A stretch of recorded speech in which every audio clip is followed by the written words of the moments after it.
Ananthalakshmi government ayurvedic medical college నుంచి protest చేయడానికి వచ్చాము. ఇక్కడ ఎంజిఎం వాళ్ళందరికీ సపోర్ట్ చేయడానికి వచ్చాము. అసలు ఏం జరుగుతుంది ఈ కంట్రీలో? ఒక అమ్మాయి బయట స్వేచ్ఛగా తిరిగేంత స్వతంత్రం ఉందా? ఇన్ని ఇయర్స్ ఇండిపెండెన్స్ జరుపుకుంటున్నాం. ఒక అమ్మాయి ఎవరు నన్ను మంచి ఉద్దేశంతో చూస్తున్నారనే ఇంటెన్షన్ తోనైతే ఫ్రీగా అయితే ఒక రోడ్డు మీద ఏ టైంలో అయినా, అది డే టైం అయినా సరే నైట్ టైం అయినా సరే హాయిగా తిరుగుతున్నాం. సరే నాకేం ప్రాబ్లం లేదు, ఇంట్లో వాళ్ళు భయపడట్లేదు, నేను హ్యాపీగా ఉన్నా, నేను తిరుగుతున్నా అనే ఉద్దేశంతో అయితే ఏ అమ్మాయి బయట తిరగట్లేదు. ఎప్పుడు ఎట్ సైడ్ నుంచి ఎవరు ఎలాంటి చూపులు చూస్తారో, ఎవరు ఎలాంటి ప్రాబ్లం, ఎవరి వల్ల ఎలాంటి ప్రాబ్లం ఫేస్ చేయాల్సి వస్తుందని అనుక్షణం భయపడుతుంది తిరగాల్సి వస్తుంది సొసైటీలో.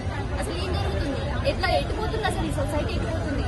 మేము ఇన్ని ఇయర్స్ కష్టపడి మా చిన్నప్పటి నుంచి కళ ఒక డాక్టర్ అవ్వాలి అని చెప్పి, ఒక మెడికల్ ప్రొఫెషన్ లో ఉండాలని చెప్పి చిన్నప్పటి నుంచి కళతోని ఎంతో కష్టపడి చదువుతాం, ఎంతో కష్టపడి నీట్ ఎగ్జామ్ రాసాం, నీట్ క్వాలిఫై అయ్యాం, మెడికల్ ఎంబీబీఎస్ సీట్ రాలేదు. సరే పోనీ మాకు డాక్టర్ అనే ఇష్టం, మేము డాక్టర్ అవ్వాలి అనే ఒక కళతోని ఎంబీబీఎస్ రాకపోయినా ఎక్కడ ఆగిపోకుండా లాంగ్ టర్మ్ చేస్తే మా టైం ఎక్కడ వేస్ట్ అవుతాం, ప్రతి ఒక్కటి ఆలోచించి డాక్టర్ ప్రొఫెషన్ లోనే ఉండాలని చెప్పి ఆయుర్వేదిక్ అయినా సరే అని చెప్పి ఆయుర్వేదిక్ కోర్స్ తీసుకున్నాం. కానీ ఓకే, ఇదంతా ఓకే, డాక్టర్ ప్రొఫెషన్ మీద మాకున్న రెస్పెక్ట్ అది. కానీ ఇక్కడ ఏం జరుగుతుంది? మాకు సేఫ్టీ ఉందా? మెడికల్ ప్రొఫెషనే కాదు, ఏ ప్రొఫెషన్ లో కూడా ఒక అమ్మాయికి సేఫ్టీ అంటూ లేదు. ఇక్కడ ఓన్లీ ప్రొఫెషనల్ గా కాదు, ప్రతి ఒక్క అమ్మాయి రెస్పాండ్ అవ్వాల్సిన సిచ్యువేషన్ ఇది. ఏ అమ్మాయికి బయట సేఫ్టీ లేదు అసలు. పేరెంట్స్ ఎంత టెన్షన్ ఫీల్ అవుతారు ఇలాంటి సిచ్యువేషన్స్ లో, వాళ్ళ అమ్మాయి ఎప్పుడు ఎలాంటి సిచ్యువేషన్ ఫేస్ చేయాల్సి వస్తుందో అని అనుక్షణం భయపడుతూనే ఉండాల్సిన సిచ్యువేషన్స్ లో ఉన్నాం. బయట కంట్రీస్ లో అంత ఫాస్ట్ గా జస్టిస్ జరుగుతుంది, మన కంట్రీలో ఏమవుతుంది అసలు? ఎందుకు అంత ఫాస్ట్ గా జస్టిస్ ఇవ్వలేకపోతున్నారు? మన కంట్రీలో లాస్ ఎందుకు అంత లూజ్ గా ఉన్నాయి? అసలు అన్ని లాస్ ఇంప్లిమెంట్ చేయలేకపోతుంది గవర్నమెంట్. నాకు ఇది ఒక్కటే కావాలండి, మాకు అందరికీ ఆన్సర్ కావాలి, జస్టిస్ టైంకి రావాలి. ఒక్కొక్కసారి ఎవరైనా ఇన్సిడెంట్స్ ఇలాంటివి ఫేస్ చేయాలి, ఎవరైనా ఒక మనిషి ఇలాంటివి చెయ్యాలి అంటే వాళ్ళకి ఇలాంటి ఇన్సిడెంట్స్ గుర్తు రావాలి, వాళ్ళకి ఇచ్చిన పనిష్మెంట్ గుర్తు రావాలి. ఆ పనిష్మెంట్ వాళ్ళు గుర్తు చేసుకుంటేనే ఇలాంటి ఇన్సిడెంట్స్ చెయ్యాలి అనే ఆలోచన కూడా వాళ్ళకి మైండ్లోకి రాకూడదు. ఒక అమ్మాయిని ఇలా చెడు ఉద్దేశంతో చూడాలి అనే వాళ్ళ కళ్ళు కానీ, వాళ్ళ మాటలు కానీ, వాళ్ళ చూపులు కానీ భయపడాలి. అంత స్ట్రిక్ట్ గా పనిష్మెంట్ వస్తే తప్ప ఈ కంట్రీ అనేది చేంజ్ అవ్వదు. ఉమెన్ చేంజ్ అయితేనే కంట్రీ ముందుకెళ్తుందని మేము నమ్ముతున్నాము. ఇంకా ఇక్కడ వర్క్ ప్లేస్ లోనే మాకు సేఫ్టీ లేదు అని అంటే మేము ఇంకెక్కడ సేఫ్ గా ఉంటామని ఫీల్ అవ్వాలి. మేము ఇంత కష్టపడి చదివి మేము ఈ హాస్పిటలే మాకు ఒక సాక్రీ ప్లేస్ గా నమ్ముతాము.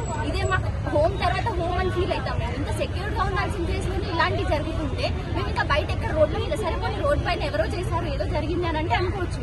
కానీ మా వర్క్ ప్లేస్ లోనే ఇలాంటివి జరుగుతుందంటే మేము ఇంకెక్కడ సేఫ్ గా ఫీల్ అవ్వాలి? అసలు ఏం చేయాలి అసలు? మేము అంటే ఇంట్లో కూర్చొని మాకేం అవసరం లేదు, మాకు అసలు మేము ఏం చేయకూడదు అని చెప్పి ప్రశాంతంగా ఇంట్లో తిని పడుకొని అలా ఇంట్లో చెప్పినట్టు ఉండాలి అంతేనా? మాకు ఇంకా మాకంటూ డ్రీమ్స్ ఏమి ఉండవా? ఫుల్ఫిల్ చేసుకోవడానికి వర్క్ ప్లేస్ ఏం చేయొద్దా? వర్క్ ఏం చేయొద్దా?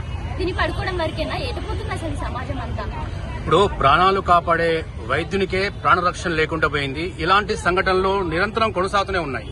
మరి దీనికి శాశ్వత పరిష్కారం రావాలంటే ఏం చేస్తే బాగుంటుంది? దీనికి శాశ్వత పరిష్కారం రావాలంటే గవర్నమెంట్ నుంచి మాకు సపోర్ట్ కావాలండి.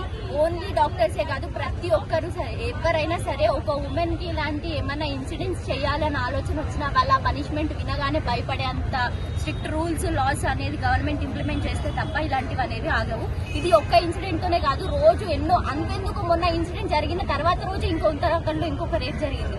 అది అసలుకి ఆలోచిస్తుంటేనే మాకు భయం వేస్తుంది. అంటే మేము వర్క్ చేయడమే తప్పైపోయిందా? మాకు డ్రీమ్స్ ఉండడమే తప్పైపోయాయి. అసలు మేమేమి ఆలోచించకూడదా, మేమేం చేయకూడదు అనే భయం వేసింది. ఇప్పుడు మేము ప్రొఫెషన్ కంటిన్యూ చేయాలన్నా ఎన్నో ఆశలు ఎన్ని పెట్టుకుని వస్తాం మేము ఇక్కడికి, అవన్నీ పోతున్నాయి. మాకు భయం వేస్తుంది, నిజంగా భయం వేస్తుంది. అసలు ఈ కంట్రీలో ఉండాలంటే వేరే కంట్రీ అయినా బెటర్ ఏమో అనిపిస్తుంది మాకు ఒక్కొక్క situation. Madam, it's very fortunate today the Indian Medical Association is strongly supporting. Yes. And in favor too, it should not happen once again. So that today the entire country has given the band call from Indian Medical Association. So in this regard, what do you say? Yes, we are very fortunate that IMA is supporting us. Jai Swarajya World TV exclusive coverage from Warangal Chaurasta. Junior doctor పై జరిగిన అత్యాచారానికి వ్యతిరేకంగా బగ్గుమంటున్న Indian medical association నిరసనగా ఈరోజు భారతదేశ వ్యాప్తంగా IMA Indian medical association 24 hours బంద్ call ఇవ్వడం జరిగింది.